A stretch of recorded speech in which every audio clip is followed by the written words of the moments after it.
ঢাকা বিশ্ববিদ্যালয় কেন্দ্রীয় ছাত্র সংসদ ডাকসু নির্বাচনের তফসিল ঘোষণা করা হয়েছে। ভোট গ্রহণ হবে 9 সেপ্টেম্বর। প্রথমবারের মতো ভোট নেওয়া হবে আবাসিক হলগুলোর বাইরে ভোট কেন্দ্রে। ডাকসুর তফসিল ঘোষণাকে স্বাগত জানিয়েছে সাধারণ শিক্ষার্থী ও ছাত্র সংগঠনগুলো। জুলাই গণ অভ্যুত্থান পরবর্তী এবার ভিন্ন বাস্তবতায় হতে যাচ্ছে ঢাকা বিশ্ববিদ্যালয় কেন্দ্রীয় ছাত্র সংসদ ডাকসু নির্বাচন।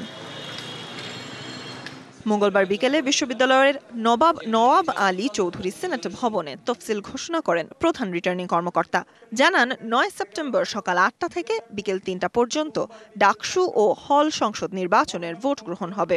ভোট গণনার তারিখ ও সময় 9 সেপ্টেম্বর 2025 মঙ্গলবার ভোট গ্রহণের পরপরই। ভোটের ফলাফল প্রকাশ 9 সেপ্টেম্বর 2025 মঙ্গলবার ভোট গণনার পরপরই।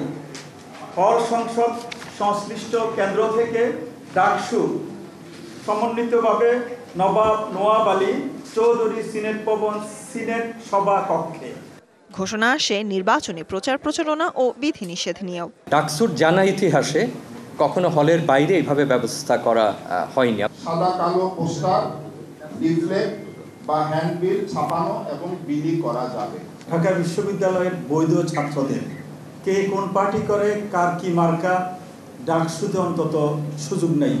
তফসিল ঘোষণাকে স্বাগত জানিয়েছেন সাধারণ শিক্ষার্থীরা। তবে রোডম্যাপটা ঘোষণা করছে, আমরা এখন আশাবাদী যে কোনো ধরনের ক্যাম্পাসে সহিংসতা বা অন্য কোনো কিছু হবে না। চাইতাম যে ডাকসুর নির্বাচনটা আরও আগে হয়ে যাওয়ার কথা, কিন্তু শেষ পর্যন্ত যেহেতু তারা তফসিল ঘোষণা করেছে সবকিছু ঝামেলা বিপত্তি পেরিয়ে, তো আপাতত সন্তুষ্ট আছে।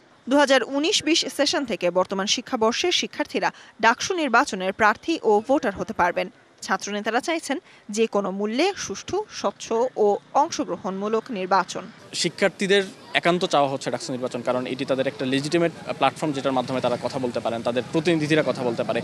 ফলে এটিকে যদি বাধাগ্রস্ত করার চেষ্টা করা হয় তাহলে অবশ্যই শিক্ষার্থীরা সে ব্যাপারে সজাগ থাকবেন। প্রত্যেকেই চাই যে এরকম ডাকসু হোক, যে ডাকসু শিক্ষার্থীদের কথা বলবে। ঢাকা বিশ্ববিদ্যালয় ক্যাম্পাসটি যেন শুধুমাত্র শিক্ষকদের, কর্মকর্তা এবং কর্মচারীদের ক্যাম্পাস না হয়, বরং শিক্ষার্থীদের ক্যাম্পাস হয়। এই নির্বাচনকে বানচাল করার জন্য ককটেল বিস্ফোরণ করা হয়েছে কয়েক ধাপে, এবং ভিতরে বাইরে বিভিন্ন জায়গা থেকে বিভিন্ন ধরনের তৎপরতা হয়েছে। আমরা কিন্তু সেটাকে মোকাবেলা করেই এই পর্যন্ত এসেছি। ডাকসুর নির্বাচিত নেতৃত্ব ছাত্র সমাজের অধিকার আদায়ে সচেষ্ট হবে, এমন প্রত্যাশা শিক্ষার্থীদের। Sultana Swarna, DBC news, Dhaka.